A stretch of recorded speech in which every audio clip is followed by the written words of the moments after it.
You know, for millions of science students, this book is an absolute icon. But hey, this isn't going to be a physics lesson. Today, we're not solving for x or calculating momentum. Instead, we're going to deconstruct a classic to really understand its core philosophy. So, what is it that makes H.C. Verma's Concepts of Physics more than just a textbook? What makes it a genuine cultural phenomenon in science education? All right, to really get into this, let's start with a question I think we can all relate to. Why is physics so often the most intimidating subject out there? I mean, for so many of us, it just feels like this wall of strange symbols and impossibly complex ideas that have, like, zero connection to the world we actually live in. Yeah, it can feel like you're just staring at a mountain of abstract formulas, totally disconnected from reality. And that perception, that's the exact problem Dr. Verma wanted to fix. He saw that the issue wasn't really with physics itself, but with how it was being taught. So, that brings us to our first section. We're going to frame this challenge, what I'm calling the physics problem. It's really the fundamental barrier that stands between students and a true understanding of the world around them. Here's a good way to think about it. For a lot of students, learning physics feels like you're memorizing the grammar and vocabulary of a foreign language, but you never actually learn how to speak it. So you might know all the rules, but you can't actually say anything. You can't have a real conversation. That's the disconnect we're talking about. Okay, so how in the world do you fix a problem that big? Well, Dr. Verma's solution was honestly pretty simple, but kind of revolutionary. What if the goal wasn't just to survive physics class, but to actually enjoy it? And you can see it right here. This is a quote from the preface. The motto underlying the book is, "Physics is enjoyable."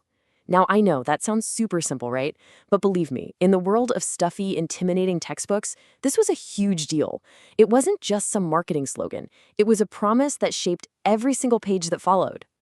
So how does it actually pull this off? Well, the whole strategy is built around making it accessible. It starts every single topic from the zero level, assuming you know absolutely nothing. It uses common, everyday things as examples and makes sure the numbers and the problems actually feel like they could happen in the real world. Suddenly, the whole subject starts to feel friendly, almost intuitive. Okay, let's talk about one of the biggest hurdles in physics for a lot of people, the math. But this book does something brilliant. It treats math not as an obstacle, but as, well, as something else entirely. It presents it as the clearest language we have to describe nature. This slide just shows the idea perfectly.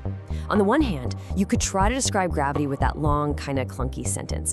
Or you could just use this one beautiful, elegant equation. They mean the exact same thing, but the math is just so much cleaner, so much sharper.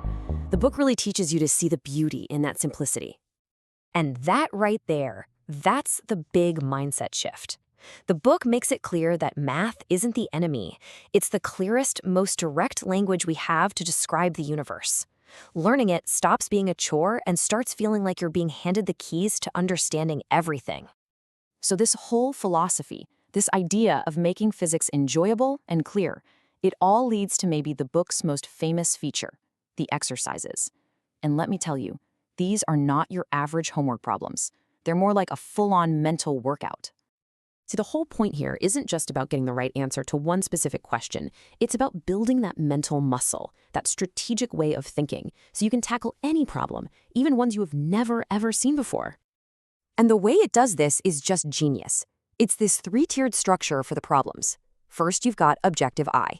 Think of this as your warm-up, quick concept checks with one right answer. Then you move to objective 2. This is where things get interesting. Suddenly, there can be more than one right answer, or none at all. It really tests if you get the nuances. And finally, you hit the exercises. This is the main event. No hints, no section headings to guide you, just you and the problem. And this quote from Dr. Verma himself explains the why behind it all. He's basically saying, I'm not going to hold your hand. He forces you to look at a problem cold, analyze it on your own terms, and decide for yourself what tools you need to solve it. It's an incredible way to build independent, strategic thinking. So what ends up happening is the book builds this incredibly powerful habit in you. You learn to stop and really read the problem first. Then you have to figure out the physics of what's actually happening. You have to decide which concepts apply, maybe even pulling ideas from chapters you read weeks ago. It's only after you've planned your strategy that you finally start to solve. It is a genuine workout for your brain. All right, so when you put all these pieces together, this idea of making physics fun, using math as a clear language, and this incredible mental workout, you start to see the book's real ultimate achievement. Because the book's real success, the thing that makes it a classic, isn't that it teaches you a bunch of formulas. It's that it actually cultivates a whole new way of thinking. It teaches you how to think like a physicist, how to approach something you don't understand, break it down, and build a solution from the ground up. So, in the end, the Verma legacy isn't some list of facts you have to memorize. It's all about swapping out memorization for real intuition. It's about building your confidence piece by piece and connecting these big abstract ideas to the world you can actually see and touch. It trains your mind to be a problem solver, plain and simple. And that kind of leaves us with this one big final thought.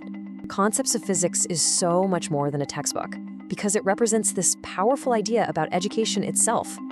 What if the whole point of learning isn't just about getting the right answer, but about mastering the way you think to get to that answer?